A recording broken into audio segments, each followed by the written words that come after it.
Passons maintenant aux équations de second degré. L'équation de second degré, c'est toute expression qui sera écrite sous forme de trinôme. Ça veut dire ax au carré plus bx plus c sera égal à 0. On va maintenant apprendre comment on fait pour trouver les racines de ce genre d'expression. Là aussi, on va schématiser les cas possibles. On va rappeler que pour faire la résolution de ce genre d'équation, on aura besoin de ce qu'on appelle le discriminant. Qu'est-ce qu'on veut dire par un discriminant? Un discriminant, c'est une expression qu'on note delta, et ce delta, pour le calculer, on aura besoin des coefficients de ce polynôme. Delta sera égal à b au carré moins 4 fois ac. Et c'est la formule qui nous permet de calculer le discriminant d'un trinôme. En calculant ce discriminant, on va rencontrer trois cas possibles. Soit ce discriminant sera strictement supérieur à 0, soit il sera égal à 0, soit il sera strictement inférieur à 0. Dans le cas où ce discriminant sera supérieur à 0, on dit que le trinôme admet deux racines, qu'on note x1 et x2. Pour calculer ces racines, le premier racine sera égal à moins b, ça veut dire moins b, plus le racine carrée de delta, ce discriminant-là qu'on a calculé, sur 2 fois a. A, ça veut dire le coefficient de x au carré. Et la deuxième racine sera moins b, moins le racine de delta sur 2a. Et l'ensemble de solutions de l'équation dans ce cas sera x1 et x2. Maintenant, dans le cas où delta sera égal à 0, là on dit que le trinôme admet une seule racine. C'est x0 qui sera égal à moins b sur 2a. Et on note S, l'ensemble de solutions sera égal à moins b sur 2a. Voyons maintenant pourquoi on a trouvé une seule solution. Parce que lorsque delta sera égal à 0, si on va remplacer delta ici par 0, on aura ici 0 et on aura ici 0. Et vous voyez bien qu'on aura la même solution, ça veut dire moins b sur 2a. C'est pour cela qu'on a dit que quand delta sera égal à 0, ça signifie que le trinôme aura une seule racine. Maintenant, lorsque delta sera inférieur à 0, là, le trinôme n'a pas de solution. Ou bien, on dit que le trinôme n'admet pas de racine. Et on note que S, l'ensemble de solutions de l'équation dans ce cas, égale à l'ensemble vide.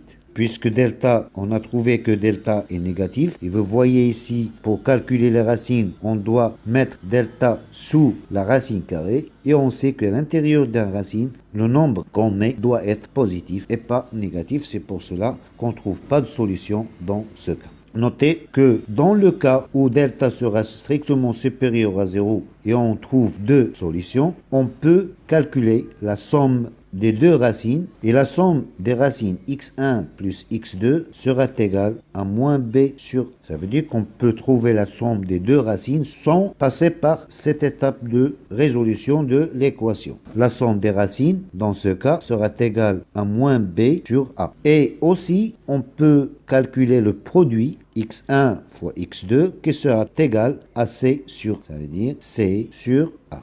Et vous devez bien se rappeler de ce qu'on a dit ici parce qu'on en aura besoin. Prenons maintenant des exemples pour savoir comment on fait la résolution de ce genre d'équation. Le premier exemple, on va prendre 2x au carré moins x plus 1 égale 0. Là, on voit bien que a représente 2, b représente moins 1 et c représente 1.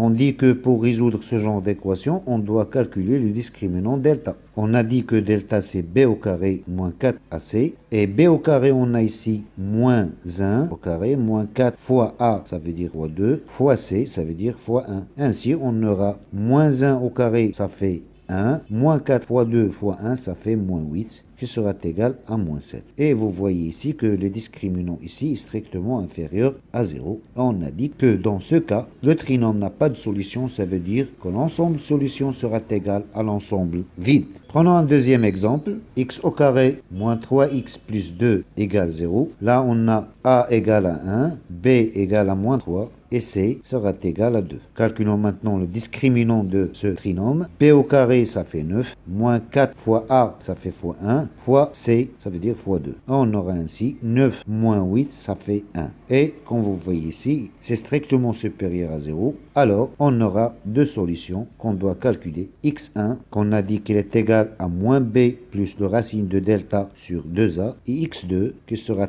égal à moins b moins le racine de delta sur 2a. Moins b, on a b égale à moins 3, ça veut dire que moins b égale à moins 3, ça veut dire 3, plus le racine de delta, ça veut dire racine de 1 qui va nous donner 1, sur 2a, ça veut dire 2 fois 1 qui va nous donner 2. 3 plus 1, ça fait 4 sur 2, x1 sera égal à 2. Calculons maintenant x2, moins b, ça veut dire moins 3, qui va nous donner 3, moins le racine de 1, ça veut dire 1, sur 2a, ça veut dire sur 2. 3 moins 1, ça fait 2, 2 sur 2, ça va nous donner 1, et ainsi, on aura l'ensemble de solutions de ce trinôme, c'est l'ensemble qui contient les deux éléments 1 et 2. Un dernier exemple, x au carré moins 2x plus 1 égale 0. On a a égale à 1, b égale à moins 2 et c égale à 1. On va calculer les discriminants. Delta égale à b au carré, ça veut dire moins 2 au carré qui va nous donner 4, moins 4 fois a, ça veut dire fois 1, fois c, ça veut dire fois 1 qui va nous donner 4. Et 4 moins 4 sera égal à 0. Et comme vous voyez ici, on a le discriminant qui sera égal à 0. Et on a dit que dans ce cas, on a une seule solution, ça veut dire x0 égale à moins b sur 2a. Ça veut dire la racine de ce trinôme sera moins b, ça veut dire moins 2 qui va nous donner 2 sur 2a, a est égal à 1, 2 sur 2 qui va nous donner 1. Et on note que l'ensemble de solutions de ce trinôme sera l'élément 1 seulement, ça veut dire qu'il n'accepte qu'une seule racine. Après avoir appris comment peut-on déterminer les racines d'un trinôme ax au carré plus bx plus c, voyons maintenant comment peut-on utiliser les résultats obtenus. Savoir si un trinôme admet ou pas des racines nous permet de pouvoir factoriser le trinôme et de déterminer le signe de ce trinôme. Et commençons tout d'abord par le cas où le discriminant sera strictement inférieur à 0. Dans ce cas, on a dit que le trinôme n'admet pas de racines, alors ce trinôme ne peut pas être factorisé dans ce cas. Mais par contre, on peut définir le signe de ce trinôme. Et on a appris comment dessiner le tableau de signes. Le tableau de signes sera sous cette forme. On pose ici l'expression de trinôme ax au carré plus bx plus c. Et ici, moins l'infini plus l'infini. Puisque ce trinôme, dans ce cas, n'admet pas de racine, donc il n'y aura pas de racine dans la droite graduée. Et ce trinôme aura toujours le signe de a, quel que soit x appartenant à R. Ça veut dire quel que soit x appartenant à R, le signe de trinôme qui n'admet pas de racine, autrement dit, dans le cas où le discriminant est strictement inférieur à 0, va prendre toujours le signe de a. Si a est positif, ça veut dire que ax au carré plus bx plus c sera aussi strictement positif. Si a est strictement inférieur à 0, alors ax au carré plus bx plus c sera aussi inférieur à 0. Dans le cas où le discriminant sera égal à 0, on a dit que l'ensemble de solutions de ce trinôme va contenir seulement une racine x0 qui est égale à moins b sur 2a. Et dans ce cas, la factorisation de ax au carré plus bx plus c sera écrite sous cette forme a facteur de x moins la racine trouvée ici, moins x0, tout au carré. Ou bien, si on veut l'écrire en fonction de moins b sur 2a, elle sera écrite sous cette forme a facteur de x moins b, ça veut dire plus b sur 2a, tout au carré. Comment peut-on maintenant déterminer le signe de ax au carré plus bx plus c dans ce cas? Si on revient à la factorisation de ce trinôme, on trouve que c'est écrit sous forme de produit entre a et une autre expression levée au carré. Ça veut dire que x plus b sur 2a, puisqu'il est au carré, sera toujours positif. Et le signe de ax au carré plus bx plus c dépend du signe de a. Si a est positif, si a est supérieur ou égal à 0, ça veut dire que ax au carré plus bx plus c est aussi supérieur ou égal à 0. Et si a inférieur à 0, ax au carré plus bx plus c sera inférieur ou égal à 0. on déduit que dans le cas où le discriminant sera inférieur à 0 ou bien le discriminant sera égal à 0, le polynôme ax au carré plus bx plus c aura toujours le signe de a pour tout x appartenant à R. Et bien sûr, le tableau de signes de trinôme ax au carré plus bx plus c dans le cas où le discriminant sera égal à 0 sera fait de la même façon que dans le cas où delta est strictement inférieur à 0. Passons maintenant au dernier cas où delta, ça veut dire le discriminant sera strictement supérieur à 0. On a dit que dans ce cas, l'ensemble de solutions de ce trinôme, ou bien ce trinôme, va admettre deux racines, x1 et x2.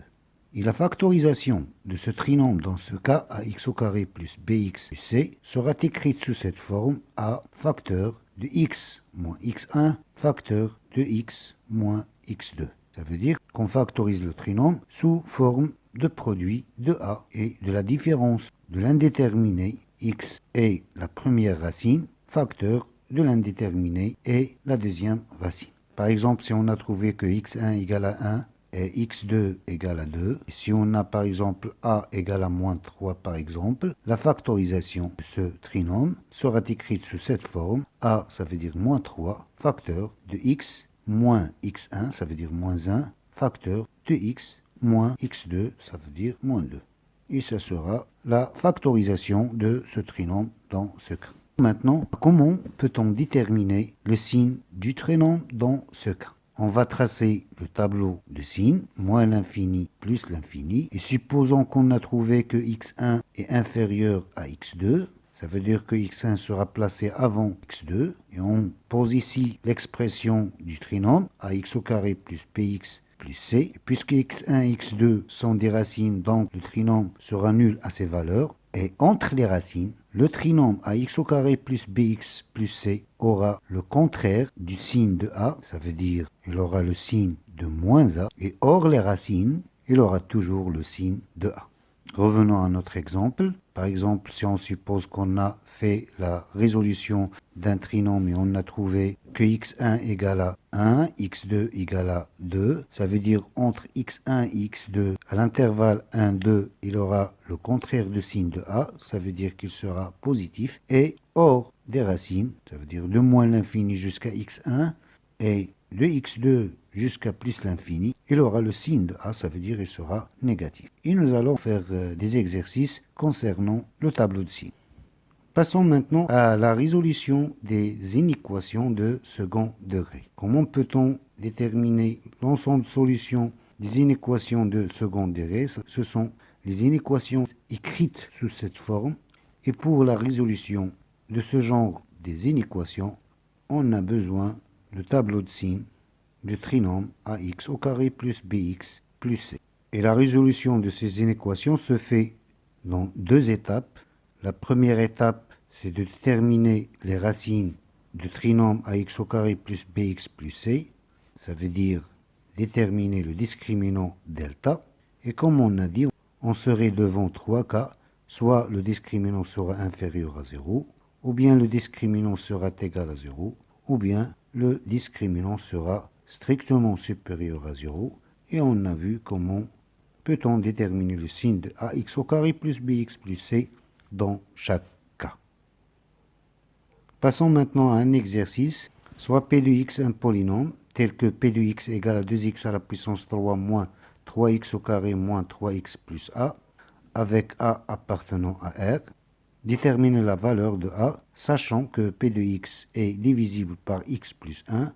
On prend a égale à 2, déterminer le polynôme q de x qui réalise p de x égale x plus 1 fois q de x pour tout x appartenant à R, et résoudre dans R l'inéquation p de x inférieure ou égale à 0 et déduire l'ensemble des solutions de l'équation suivante, 2x au carré fois la valeur absolue de x moins 3x au carré moins 3, la valeur absolue de x plus 2 strictement inférieure à 0.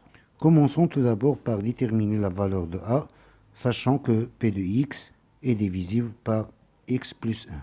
Comment on va répondre à cette question? On a dit auparavant que si p de alpha égale à 0, x moins alpha divise p de x. Et puisque p de x est divisible par x plus 1, ça signifie que moins 1 est une racine de polynôme p de x. On a p de x est divisible par x plus 1, c'est-à-dire que p de moins 1 va être égal à 0. Et on a p de x égale à 2x à la puissance 3 moins 3x au carré moins 3x plus a. Ça signifie que p de moins 1 sera égal à 2 fois moins 1 à la puissance 3, moins 3 fois moins 1 au carré, moins 3 fois moins 1, plus a sera égal à 0. Alors, on va calculer ici, moins 1, puissance 3, ça fait moins 1. En multipliant par 2, on aura moins 2. Moins 1 au carré, ça fait 1. En multipliant par moins 3, on aura moins 3. Et moins 3 fois moins 1, ça fait plus 3. Plus a sera égal à 0. On va simplifier ici. Moins 3 plus 3 sont deux nombres opposés. Et on aura ainsi que a moins 2 sera égal à 0, qui veut dire que a sera égal à 2. Et c'est la valeur de a. Donc p de x sera écrite sous cette forme: 2x à la puissance 3 moins 3x au carré moins 3x plus 2. Et ça serait la forme du polynôme p de x. Dans la deuxième question, on prend que a égale à 2. Déterminer le polynôme q de x qui réalise p de x égale à x plus 1 fois q de x pour tout x appartenant à R. Il nous demande tout simplement d'effectuer la division euclidienne pour avoir q de x. On va effectuer la division euclidienne. 2x à la puissance 3 divisé par x va nous donner 2x au carré. En multipliant 2x au carré fois x, ça va donner 2x à la puissance 3. Et on a dit qu'on va changer le signe de ce produit. On va poser moins 2x à la puissance 3. 2x au carré fois 1, ça fait 2x au carré. Et on va poser ici moins 2x au carré. Additionnons maintenant les monomes. 2x au carré moins 2x au carré, ça fait 0. Et moins 3x au carré moins 2x au carré, ça va nous donner moins 5x au carré. Et on va poser moins 3x plus 2. Moins 5x au carré divisé par x, on aura moins 5x. Moins 5x fois x, ça fait moins 5x au carré. Et on va poser ici 5x au carré. Moins 5x fois 1, ça fait moins 5x. Et on va poser ici plus 5x. Additionnons, on aura ici 0. Et ici, on aura 2x. Et on va poser ici plus 2. 2x divisé par x, ça fait 2.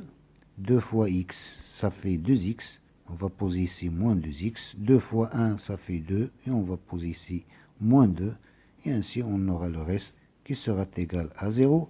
Et comme ça, p de x sera écrite sous cette forme: x plus 1 facteur de 2x au carré moins 5x plus 2. Et ainsi, q de x sera égal à 2x au carré moins 5x plus 2. Maintenant, résoudre dans R l'inéquation p de x strictement inférieure à 0. Pour résoudre cette inéquation, on a p de x inférieur ou égal à 0, c'est-à-dire on doit résoudre l'inéquation x plus 1 facteur de 2x au carré moins 5x plus 2 inférieur à 0. Donc on aurait besoin de tracer le tableau de signes de ces deux polynômes. Et on a dit que pour tracer le tableau de signes pour une inéquation, on doit tout d'abord déterminer la racine, résoudre dans R la première équation x plus 1 égale 0 et résoudre aussi l'équation de deuxième degré 2x au carré moins 5x plus 2 égale à 0. Ici, on a x sera égal à moins 1. Et ici, on a besoin de discriminant delta qui sera égal à b au carré moins 4ac. Ça veut dire moins 5 au carré moins 4 fois a fois c. Ça veut dire fois 2 fois 2. Moins 5 au carré, ça fait 25. Moins 4 fois 2 fois 2, ça fait moins 16. Et ainsi, delta sera égal à 9. Et puisque le discriminant est strictement supérieur à 0, alors cette équation aura deux solutions. x1 qui est égal à moins b plus le racine de delta sur 2a, qui sera égal à moins b, ça fait moins 5, ça veut dire 5, plus le racine de delta, ça veut dire le racine de 9, qui est 3, et sur 2a, ça veut dire 2 fois 2, ça fait 4. Alors, on aura 5 plus 3, 8. 8 sur 4, ça fait 2. La première racine sera x1 égale à 2. La deuxième racine, moins b, moins le racine de delta, sur 2a. Moins b, ça veut dire moins 5, ça fait 5. Moins le racine de delta, ça veut dire moins le racine de 9, c'est-à-dire moins 3. Sur 2a, ça veut dire 2 fois 2, ça fait 4. Et ainsi, on aura 2 sur 4 qui sera 1 demi. Et ainsi, les racines de ce polynôme sera moins 1. Et comme vous voyez ici ce racine, on nous a déjà indiqué que moins 1 est une racine en nous disant que x plus 1 divise p de x. Et on a trouvé les deux autres racines, ça veut dire 2 et 1 demi. Traçons maintenant le tableau de signes de p de x. On pose ici moins l'infini plus l'infini. Et ici, on pose les racines en les mettant en ordre. On a moins 1 et 1 demi et 2. Donc, ils seront sous cet ordre. Le premier sera moins 1. On va mettre ici 1 demi. Et à la fin, on va mettre 2. On va poser ici x plus 1. Ici, q de x, ça veut dire 2x au carré moins 5x plus 2. Et à la fin, p de x. On a dit que x plus 1 s'annule en moins 1. Ça signifie que p de x sera nul ici. Et 2x au carré moins 5x plus 2 sera nul à 1 demi et à 2. Et aussi, p de x sera nul ici. À gauche de moins 1, on aura moins signe de a. Et puisque a sera égal à 1, ça veut dire qu'il sera négatif ici et positif à droite de moins 1. 2x au carré moins 5x plus 2, puisque c'est un trinôme, entre les racines, elle aura le signe de moins a. Et puisque a est égal à 2, il est positif, ça veut dire que ici, il sera négatif. Et hors les racines, il aura le signe de a. Ainsi, p de x aura ici le signe négatif, ici le signe positif, ici le signe négatif et ici le signe positif. Revenons maintenant pour voir ce qui est demandé. On nous demande de déterminer où p de x sera inférieur ou égal à 0. Et on voit bien que p de x est inférieur ou égal à 0 sur ces deux intervalles. Et on va écrire ainsi que S, l'ensemble des solutions de cette inéquation, sera de moins l'infini jusqu'à moins 1, union d'intervalle fermé 1 demi 2, et ça serait l'ensemble des solutions de cette inéquation.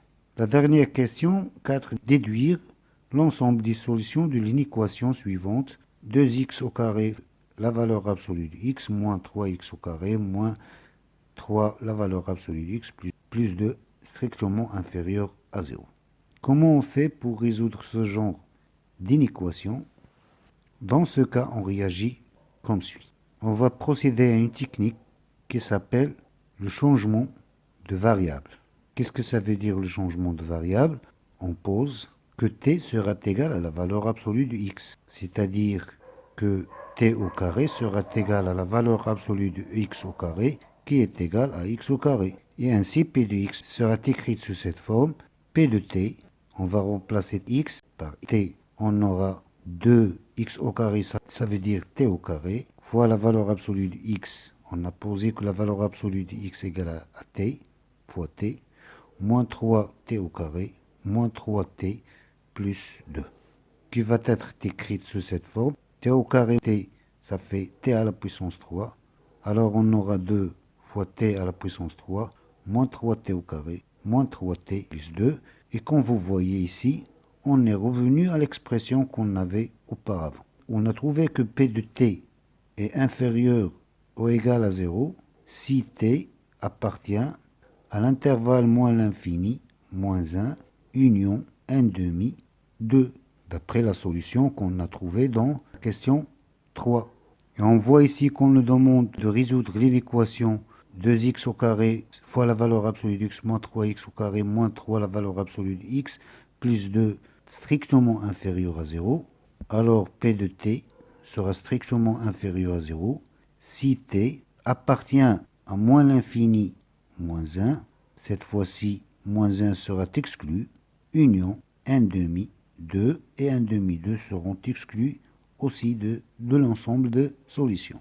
Ce qui signifie que t appartient à l'intervalle moins l'infini moins 1, alors on aura aussi que la valeur absolue de x sera un élément de cet intervalle, ce qui est impossible parce qu'on sait que la valeur absolue de x est supérieure ou égale à 0. Donc, la valeur absolue de x n'appartient pas à cet intervalle. On écrit, puisque la valeur absolue de x est supérieure ou égale à 0, alors la valeur absolue de x n'appartient pas à l'intervalle moins l'infini moins 1. Donc, l'ensemble de solutions de l'inéquation 2x au carré fois la valeur absolue de x moins 3, x au carré moins 3, la valeur absolue de x plus 2 strictement inférieur à 0, sera seulement l'intervalle 1 demi 2. J'espère que ce que j'ai expliqué était clair. On est arrivé à la fin de cette vidéo. N'oubliez pas de la partager et je vous dis bonne chance et au revoir dans une prochaine vidéo, Inch'Allah. Wassalamu alaikum wa rahmatullahi wa barakatuh.